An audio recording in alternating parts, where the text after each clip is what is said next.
Good afternoon. I'm going to present my individual simulation study. This simulation is based on a leisure center operated by an English local authority. The center works 7 days a week. The opening hour starts from 10 o'clock in the morning to 11 o'clock in the evening.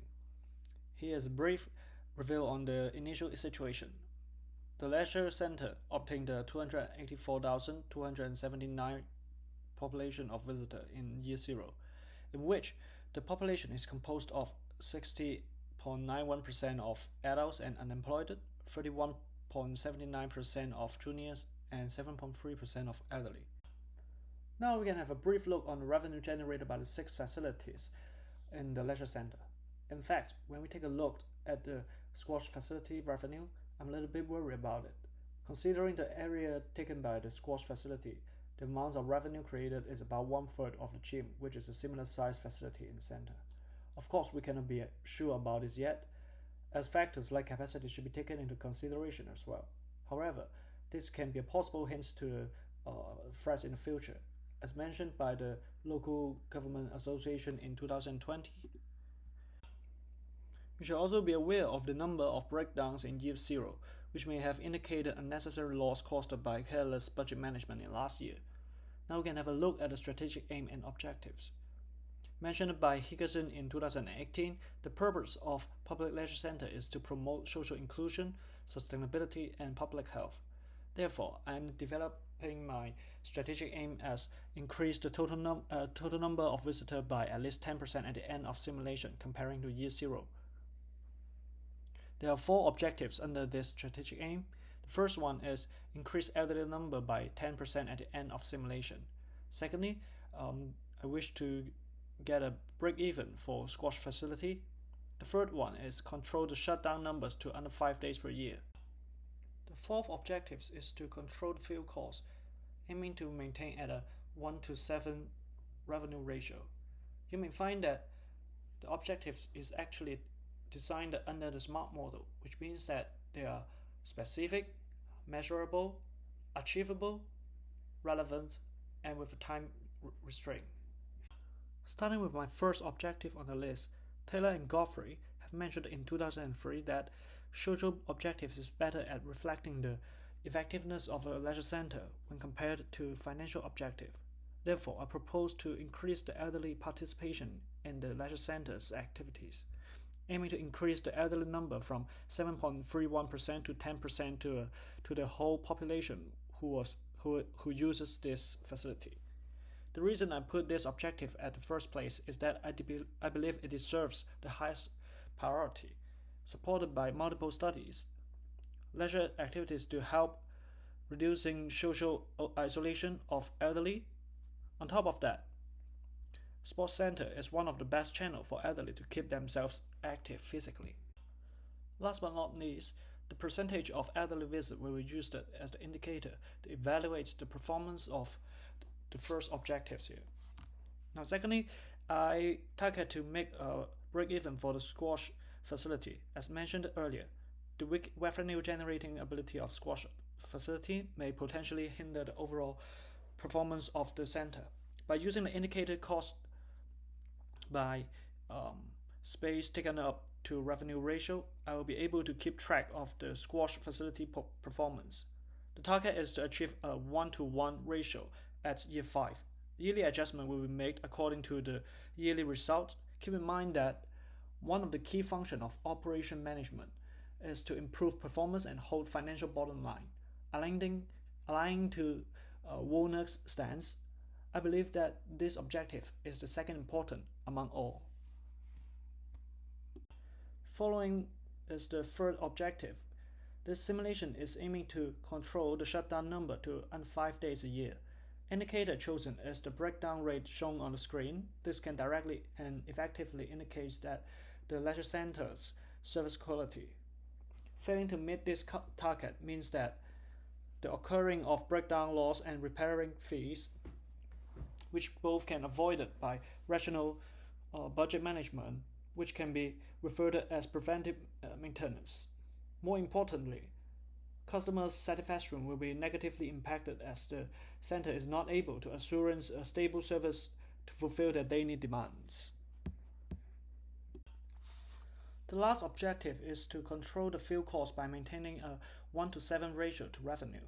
Applied in the case is the fuel cost to total revenue ratio. Instead of simply cutting the fuel cost, these chosen indicators provide more flexibility to the leisure center's development. As we can predict, a cut of opening hour is the faster way to reduce the fuel cost. However, simply reducing the use of energy is only a measure for cost control. What truly matters is the reduction of time for customers is to use our facilities at any time they want. Therefore, by monitoring how well as every dollar of energy is spent, can certainly ensure both the sustainability and development of the center. Indicator used is the fuel cost to total revenue ratio. Each facility will be monitored yearly and quarterly. The fuel cost spent is according to the space taken. The decision making in the first year is to lengthen the opening hours of the center. The reason for that is to increase the opportunity to participate in our activities, aiming for increasing the numbers of visitors. The other reason is to increase the flexibility for customer, providing more choices and convenience for them to join in to our activities. The other adjustment is on the facility programs. For now, we try to balance the system so that class users, clubs users, and educational users can join into our club and then use the facility in different times, and then every day they can come into the center as well. The other reason is that, different from year zero, classes and clubs participants can use the facilities in the morning and all weekdays as well. The maintenance budget has increased from $100,000 to $132,900 in the first year. The increased rate is based on the increased opening hours, and there is an additional experimental rate of 9.9%. So the increased opening hour is calculated under this formula on the screen, and adding up the 9.9% of additional rates, the final increase is 32.9%. The rationale behind this is preventive maintenance measures helps to prevent breakdown loss and unnecessary repair fees, while there are further adjustment on rates will be made if the breakdown number does not achieve the target we set in the beginning. Result of the first year can be seen on the screen now. First of all, the percentage of elderly visit increased slightly for 0.4%, and then the ratio changed it for squash facility, increased it amazingly from 1 to 0.63 to 1 to 1.87 this year, and the breakdown rates decreased amazingly for 3.01%, meaning that there are no breakdown this year. The fourth objective for the fuel cost, the ratio increases slightly to 1 to 7.79 this year.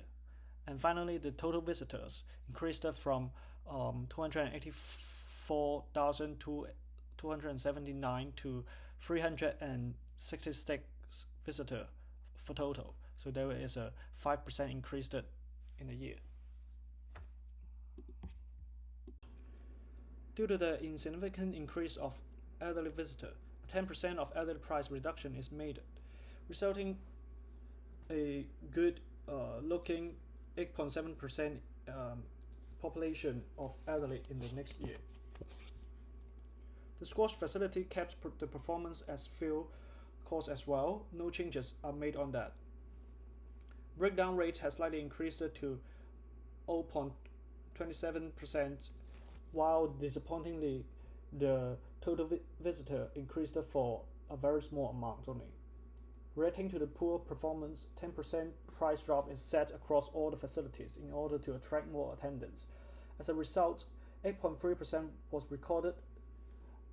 Other indicators kept the good runs except for the fuel cost has slightly dropped but was still staying at a passing level.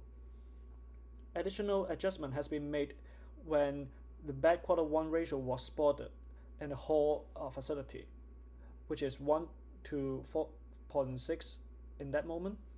The classes used it to replace the educational and club usage. However, the adjustment has contributed only a $295 extra revenue for the year, which holds back the Q1 performance in the next year as well.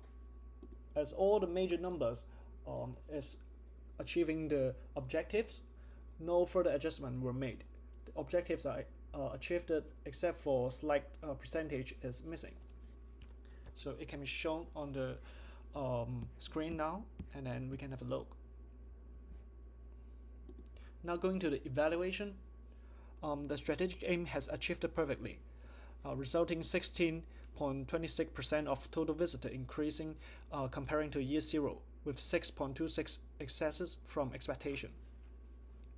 Objectives of break-evening the squash facility and utilizing fuel usage were achieved with good values. The third one is objectives of increasing percentage of elderly visitors in population and breakdown rate is completed with slight distance to expectation. Reason for meeting the goals. The first one, goals are set with rational estimation, not over-ambitious. Secondly, appropriate adjustment was made during the simulation. The third one, selected data and variables are relevant and easy to be tracked. What can be done better? Pricing strategy of the cost reduction shall be adjusted with more pricing strategy model. The second point is more in-depth analysis in quarter comparison can be done if selected objectives are focusing on weekly or quarterly comparison. For instance, increasing participation of junior visitors in morning, reducing staff cost by 8% in Q1 maybe. The third point is fuel cost utilization can be more accurate in terms of the scale of fuel consumed exactly by each facility. Other than that, adjustment made after year 3 shall be changed with the price altering in casual visitors. If increasing value is the selected variables. The last one is less objective can be selected. Instead, a more comprehensive focus indicator shall be provided. So what indicators were used in this simulation? The first one is a percentage of elderly visitor in population, squash facilities cost by space taken up to revenue ratio. The third one is breakdown rate. The fourth one is increase of total visitor percentage. The fifth one is fuel cost to total revenue ratio. As a conclusion, the authorization approach was adopted throughout this simulation study, requires well knowledge to the customer and market, including the demands and behavior pattern. However, without more detailed information, maybe we can try to use other approaches, let's say the traditional approach, so that we can base on what data we have to make better decision instead of making assumption that may be inaccurate at all. Thank you.